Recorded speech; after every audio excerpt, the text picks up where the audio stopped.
우리는 지난주에 드디어 이스라엘 백성들이 가나안 땅을 차지하고 그 땅을 각 지파별로 분배를 받았습니다. 그런데 레위 지파에게는 땅을 분배해 주지 않았습니다. 그 대신 그들에게는 전국 48개 성읍에 흩어져 살게 하셨습니다. 이유는 각 성읍에 흩어져서 백성들에게 율법을 가르치고 제사를 집례하도록 하기 위함이었습니다. 율법과 제사는 이스라엘 백성들의 백성됨의 정체성입니다. 그래서 율법을 알지 못하고 제사를 드리지 않는다면 이스라엘 백성이 아니라는 것입니다. 즉 이 사실, 즉 레위 지파에게 땅을 지정해 주시지 않으셨다는 것이 사사시대를 여는 열쇠가 됩니다. 무슨 얘기냐면은 하나님은 이 레위 지파에 대한 기대가 크셨습니다. 즉 레위 지파에게 승부를 거신 것입니다. 이들이 각 지역에 흩어져 율법을 가르치며 제사를 지내므로 이스라엘 백성들이 정체성을 늘 간직하며 살게 하신 것입니다. 그래서 이스라엘 백성들은 이제 잘 살면 됩니다. 말씀을 배우면서 또 실천하면서 제사를 드리며 하나님 사랑과 이웃 사랑을 실천하면서 하나님의 은혜의 복을 누리며 평안과 건강하고 건전한 삶을 살아가면 됩니다. 그런데 그렇게 살았을까요? 우리가 육가 제목이 뭐냐 하면은 모델이 되라고 나라를 만들었는데 엉망이구나. 그렇게 살지 못했습니다. 오늘은 엉망이 된 이스라엘입니다. 자, 이제 사사시대인데요. 사사시대는 어떤 시대냐면은 사실 이스라엘 백성들이 가나안 땅을 다 차지하고 정말로 레위인들의 가르침대로 그렇게 잘 살아가면 되는데 그렇게 살지 못하고 오히려 그토록 하나님이 경계시하고 따르지 말라고 했던 가나안 문화들을 하나하나 받아들이기 시작했습니다. 그래서 이 사람들이 가나안화 되고 있습니다. 즉 하나님을 버리고 가나안화 되었고 그러므로 말미암아 그 주변에 있던 그 점령된 나라 족속들이 다시 역침업이 시작하게 됩니다. 이렇게 해서 역침업이 시작되면서 이스라엘은 고통을 당하게 되고 그 고통 가운데 하나님께 부르짖을 때에 하나님께서 사사들을 일으켜셔가지고 나라를 구한 것입니다. 그래서 사사들은 어떤 사람이냐면 그냥 자기 일을 하는 사람입니다. 농사도 짓기도 하고 목축업을 하기도 하고 이런 자기 일을 하는 사람인데 나라가 위급할 때에 정말 나라가 어려울 때에 하나님의 능력을 힘입어 가지고 어려운 위기에서 나라를 구한 사람들이 사사인 것입니다. 이 사사 시대는 한 사이클을 그리고 있는데 어떻게 해야 되냐 하면은 이 사람들이 가나안 문화에 빠져서 하나님을 버리고 바알을 섬기는 등 가나안 종교를 섬길 때, 즉 하나님을 배교하게 됩니다. 그렇게 되면은 가나안 족속이 침범을 하게 되고 그러므로 말미암아 이들이 고통 가운데 거하게 됩니다. 징계를 받게 되는 것입니다. 그래서 징계를 받고 나서 그렇게 고통 가운데 있을 때에 이 사람들은 드디어 회개하게 됩니다. 하나님 정말 잘못했으라고 회개하게 됩니다. 회개하게 될 때에 하나님께서는 사사를 일으키셔가지고 그 어려운 때, 즉 정말 힘든 상황에서 이겨내고 극복하게 하고 가나안 족속을 물리치게 합니다. 자, 이렇게 하면 이제 얼마 동안도 평안을 유지하게 됩니다. 이런 일들이 계속해서 사사시대는 반복되고 있습니다. 즉 배교하게 되고 배교하면 징계를 받게 되고 징계를 받게 되면 그 고통 가운데 회개하게 되고 회개하면 사사들이 일으켜서 또 다시 구원하게 되고 이렇게 되면 얼마 동안 평안하게 되고 또 다시 배교하게 되는 이런 사건들이 계속해서 일어나게 되는 것이 사사시대입니다. 그래서 사사시대는 그 사사기 보면은 1장에서 16장까지 사사들에 대한 그 내용들이 나오게 됩니다. 1장에서 16장은요, 거기 보면은 사사들은 12명의 사사들이 나오게 됩니다. 그러니까 12번 정도는 적어도 이 사람들이 이런 사이클로 돌아갔다는 것입니다.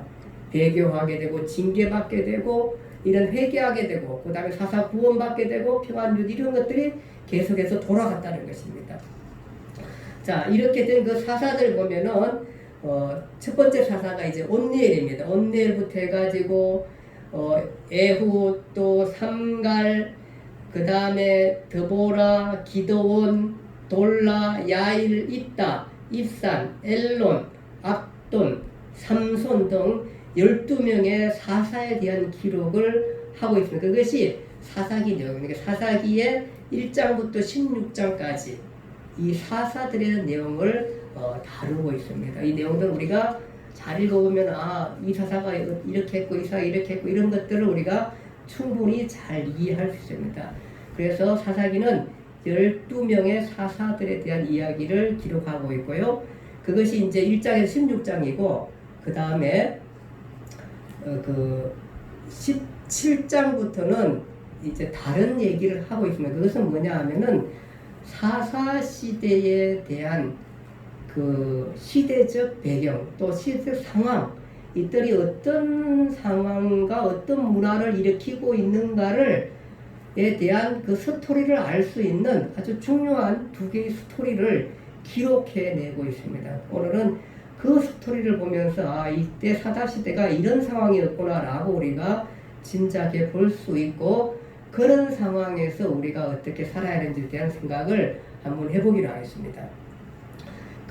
이 스토리 첫 번째가 뭐냐 하면은 그 미가의 신상 사건인 것입니다. 이것은 뭐냐면 에브라임 산지에 미가라는 사람이 살고 있습니다. 잠깐 한번 보겠습니다.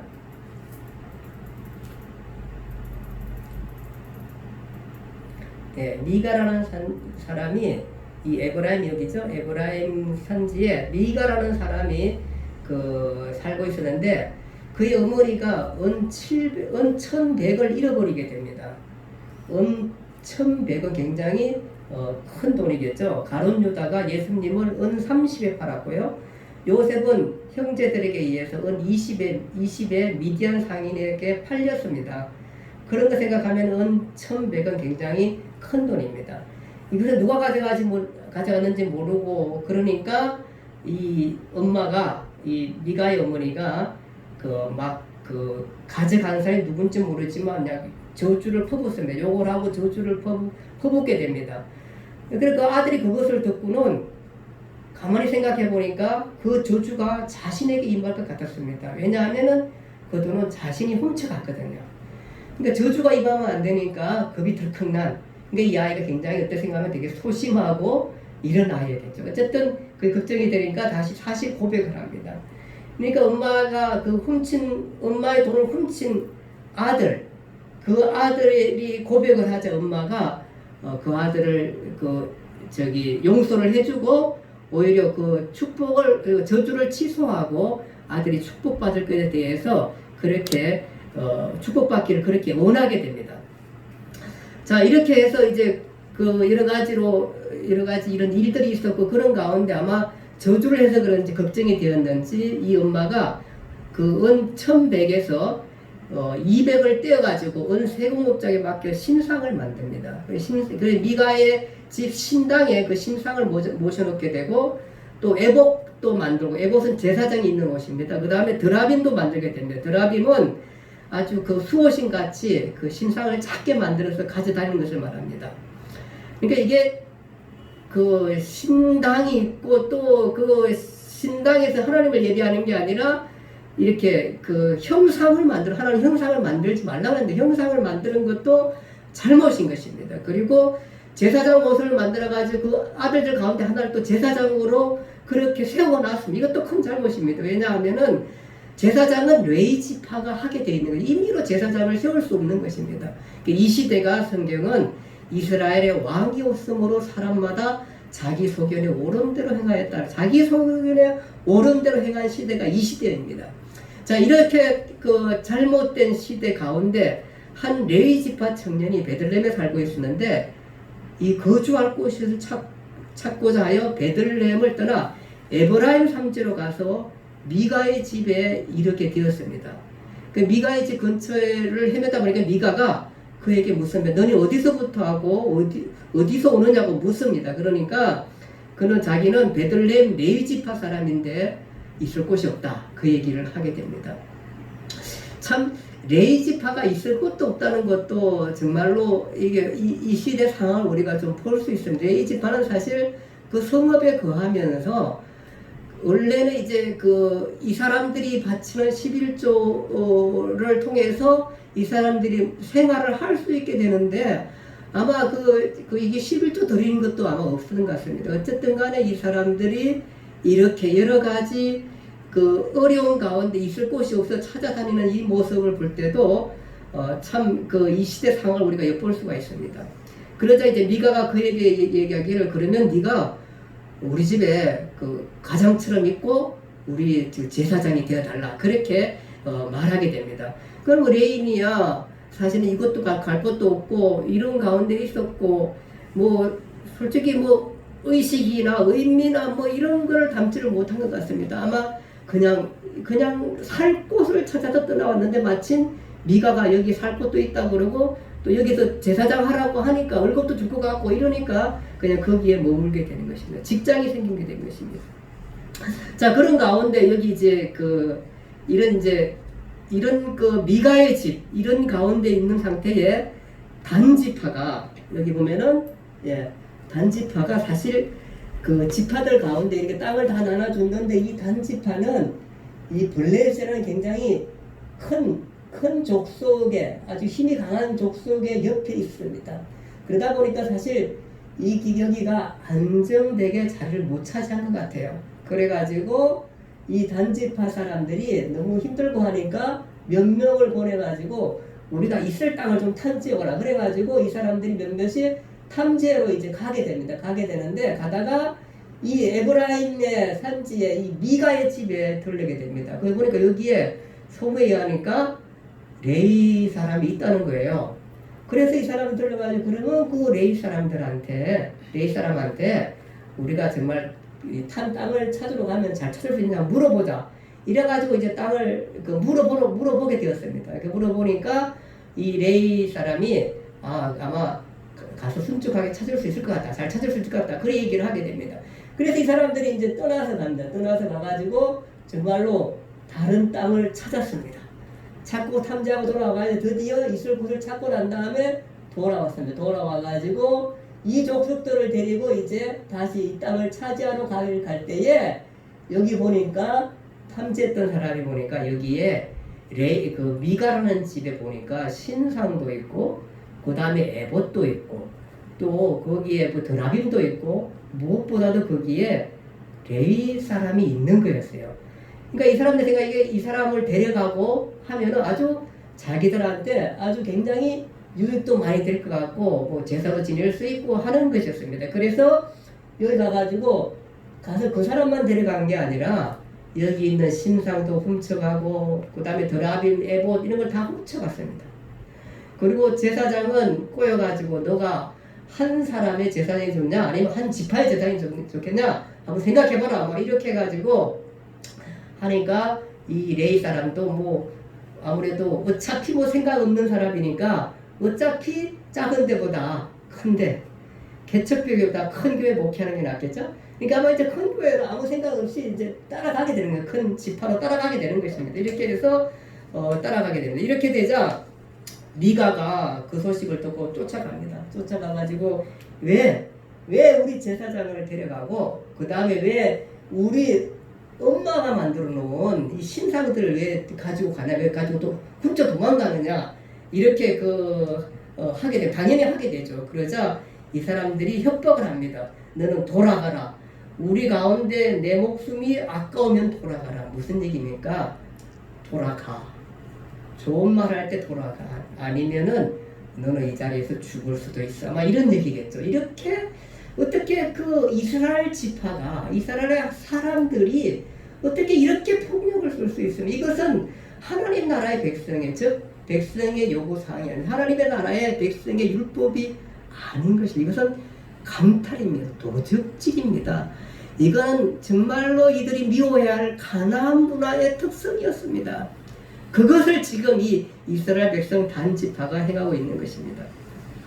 미가가 할 수 없이 돌아가게 되는 것입니다. 이 스토리를 보면서 우리는 미가의 엄마가 미가가 엄마의 큰 돈을 훔친 일, 또 그 돈으로 엄마가 신상을 만드는 것, 떠돌이 청년 레이 제사장, 신상가 드라빈 에봇을 훔쳐가는 반지파 사람들, 이런 것들을 보면서 이 사회가 얼마나 폭력으로 다스려지고 힘과 권위로 다스려지고 가나안 문화가 얼마나 가득 차 있는지 우리가 이 사실을 볼 수 있게 되는 것입니다. 사실 여기에 하나의 초점은 또 레위 지파입니다. 레위 사람입니다. 이 사람이 줏대도 없이 생각도 없이 의미도 없이 그렇게 그냥 레위인으로 태어났기 때문에 그냥 제사장의 일을 하고 있는 그런 듯한 모습의 이 레위 지파 사람들, 이 모든 것들이 총체적으로 암달한 현실이고 이들의 삶이고 이들의 문화고 이들의 종교 생활이었습니다. 고치려고 해도 어디서 고쳐야 할지 모르는, 적어도 레위 지파라면 의미를 갖고 삶을 살아가야 되고 한쪽의 의미라도 붙들고 있어야 고치고 고쳐지질 않은데 총체적으로 나라가 어렵고 암울한 시대가 바로 이 시대인 것을 우리가 볼 수 있는 것입니다. 두 번째 스토리는 뭐냐 하면은 레위 첩사건. 이것도 레위인에 대한 얘기입니다. 에브라임 산지 산지에 있는 레위 사람이 베들레헴에서 첩을 맞이했습니다. 그 첩이 또 행음하게 되고 남편을 떠나 그의 아버지 집으로 돌아가서 거기서 석 달을 지내게 됩니다. 그래서 석 달 동안 있다가 이제 아마 어느 정도 또 아쉬웠는지 또 용서가 되는지 모르겠는데 이 남편이 그 사람을 데리러 갑니다. 그래 데려갔더니 장인이 너무 좋아하고 거기서 잔치를 벌여줍니다. 그래서 또 먹고 자고 이렇게 한 3일을 보내게 됩니다. 그래서 이제는 떠나야겠다 생각하고 넷째 날 아침을 떠나고자 하는데 또 잡아가지고 먹고 마시고 하다 보니까 또 못 갔습니다. 그 다섯째 날 드디어 아침 일찍 떠나고자 하는데 또 장인이 잡고 이게 이렇게까지 이렇게 그 레위의 이 사람이 정신이 없는 겁니다. 이렇게 해서 할 수 없이 그래도 이제 떠나고 하니까 늦지막히 떠나게 됩니다. 그러다가 집에 못 가고 베냐민에 속한 기브아에 있는 한 성읍에 도착하게 됩니다. 그래서 거기에서 이제 뭐 잘 곳이 없다 보니까 늦게 갔으니까 넓은 거리 앉아서 잘 곳을 찾고 있는데 아무도 집을 내어주지 않습니다. 저녁 때 한 노인이 밭에서 일을 하고 돌아오다 보니까 그 에브라임 사람으로 기브아에 거주하는 사람인데 이 노인이 그 사람이 그를 데리고 집에 들어갑니다. 그대는 안심하라 그러고 그대의 쓸 것은 모두 내가 담당할 것이라.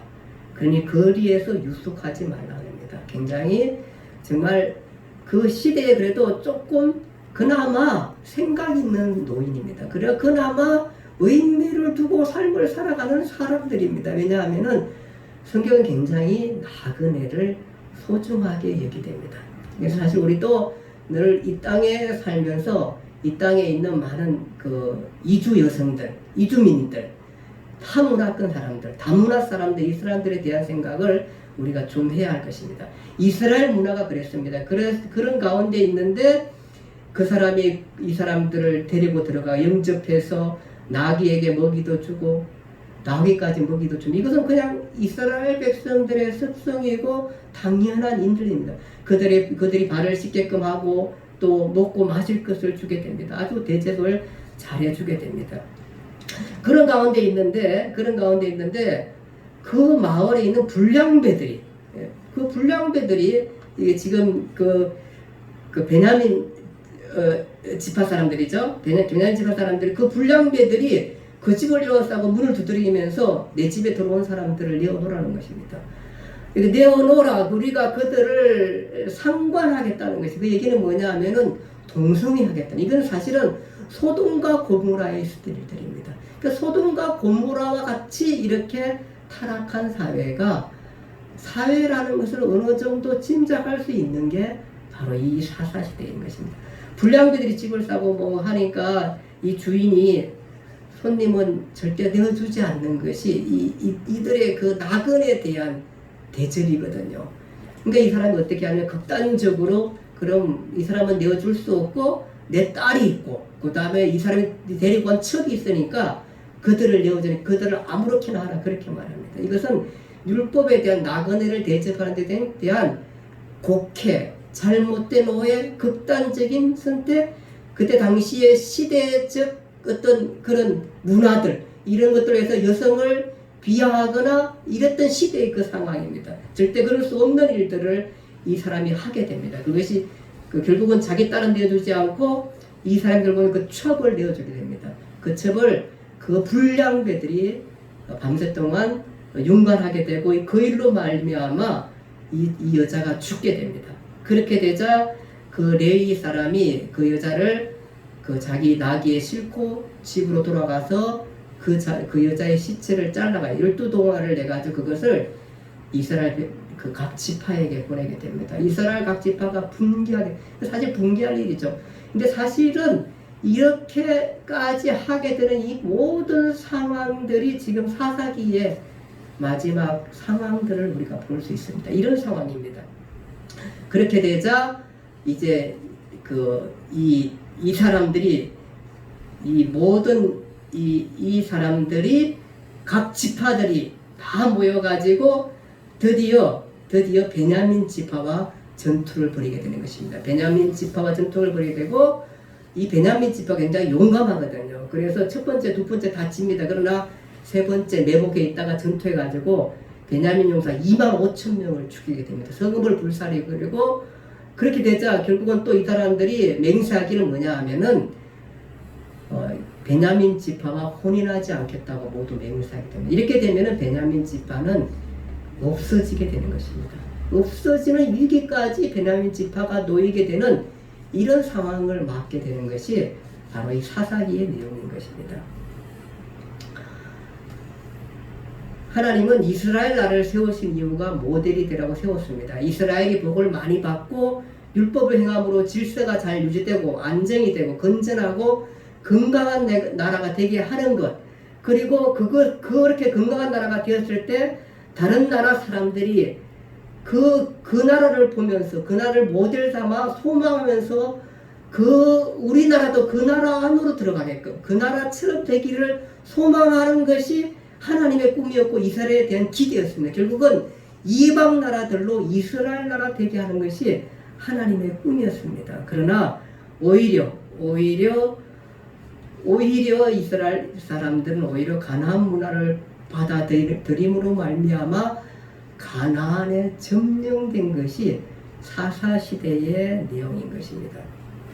그렇게 하나님은 땅을 지파별로 나눠주고 레위인을 세워가며 각 지파에 흩어져서 하나님의 말씀을 가르치도록 정말 잘 조직했는데 이스라엘은 가나안 문화를 받아들였고 다른 신들을 섬겼습니다. 뿐만 아니라 그때마다 사사들이라 나라를 구하긴 했지만 그때뿐이 그들은 계속해서 배교하고 가나안 문화에 흠뻑 빠지게 된 것이 사사시대의 내용인 것입니다. 그 중심에는 또한 레위 지파가 있었습니다. 사명을 잃어버린 레위 지파, 두 스토리는 결국은 레위 지파가 중심에 있는 것을 우리가 보게 되는 것입니다.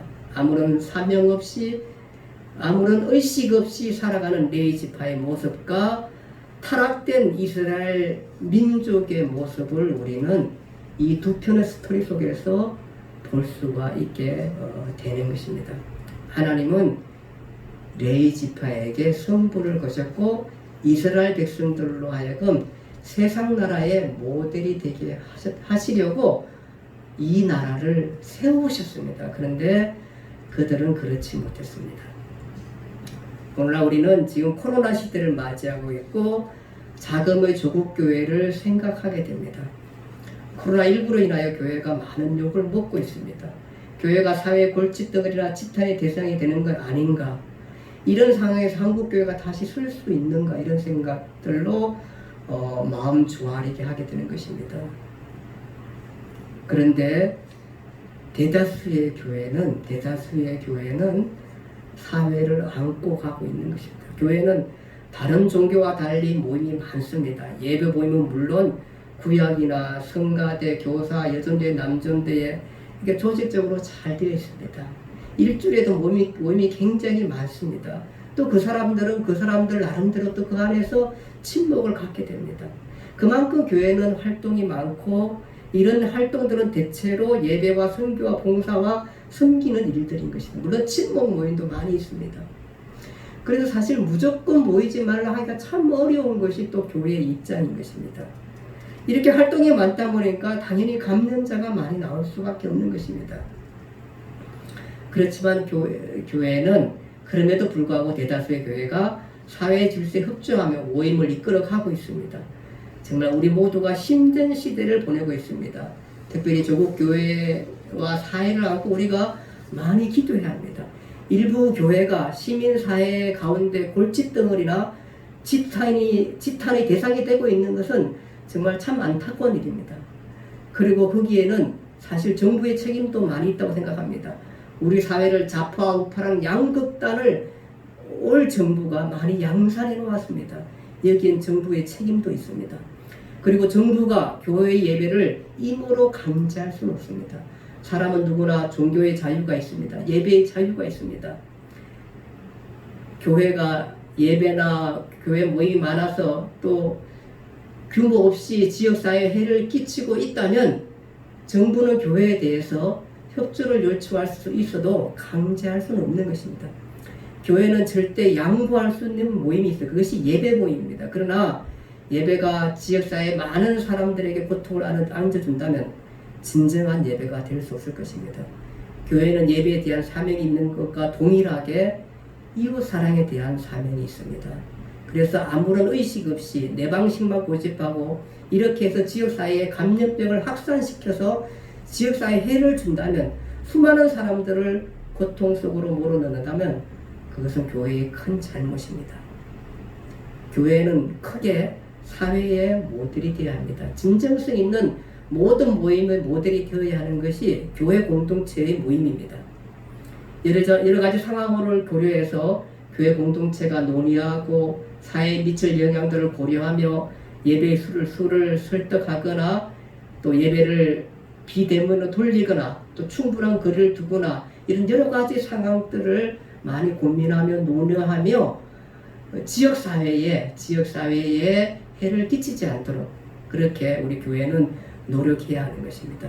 어쨌든 교회는 사회를 안고 가야 합니다. 시민사회에 막무가내식 해를 끼쳐서는 절대 안 되는 것이 교회입니다. 오히려 교회는 겸손하게 지금 상황을 바라봐야 합니다.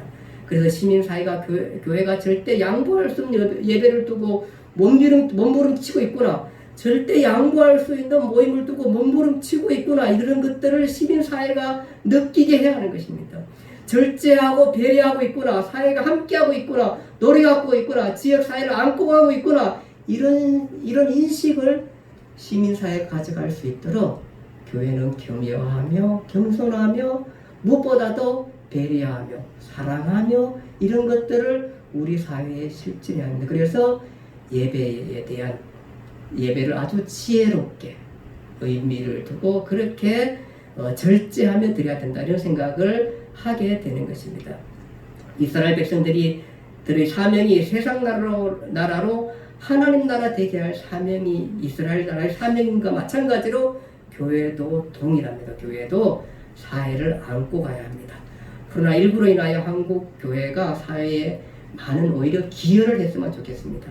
한참 코로나가 우리 사회를 에워싸고 있을 때 마스크 대란이 일어났습니다. 그런데 한 큰 교회에서 마스크를 만들어서 지역사회에 어려운 사람들에게 나눠주고 했습니다. 코로나 때 오히려 지역사회에 기여하는 것입니다.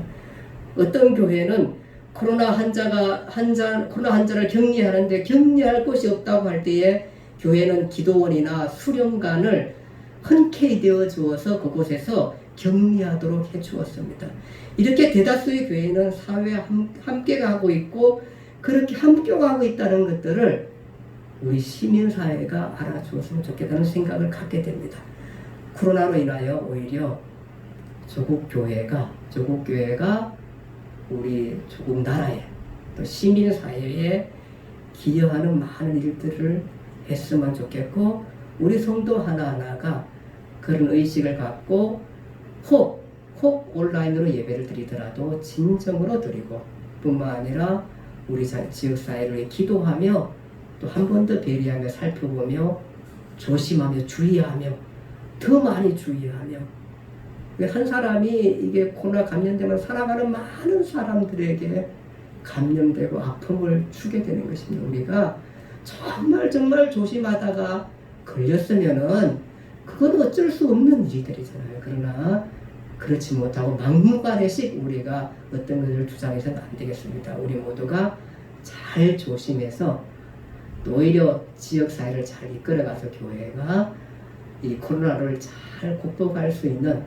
우리들의 모습이 되기를 간절히 바랍니다. 기도하겠습니다. 하나님 아버지, 은혜와 사랑을 감사합니다. 오늘 우리가 사사시대를 보게 됩니다. 이들이 사명을 잃어버리고, 이스라엘이 사명을 잃어버리고, 세상 나라로 하나님 나라 되게 해야 할 사명을 잃어버리고, 오히려 가나안 문화를 받아들임으로 말미암아 타락과 폭력의 사회로 확장돼가는 이스라엘의 모습을 보면서 우리가 우리 자신들을 살펴보게 되고, 오늘날 힘든 상황에 조국교회를 안고 가는 교회들을 살펴보게 됩니다. 하나님 아버지, 우리에게도 사명이 있습니다. 지역사회를 안고 가는 사명이 우리들에게 있습니다. 그러므로 교회가 더 겸허하며, 더 겸손하며 겸비하며, 지역사회에 좋은 영향을 주고 배려하며 사랑하며 살피며 그렇게 갈 수 있는 교회 모습이 되게 해주시고, 또 우리 성도 하나하나가 비록 비대면으로 예배할지라도 정말 진정성을 두고 하나님을 예배하고 사랑하고 또 이웃을 사랑하고 배려하며 정말 조심하고 또 조심하며 그렇게 이웃 사랑을 하기를 배워가는 그런 코로나 기간이 될 수 있게 은혜를 베풀어 주시옵소서. 코로나로 인해 고통받는 모든 사람들, 또 수고하는 모든 사람들 하나님 살펴주시고 긍휼해 주시고 위로해 주시고 은혜를 넘치게 허락해 주시옵소서. 예수님 이름으로 기도드리옵나이다. 아멘.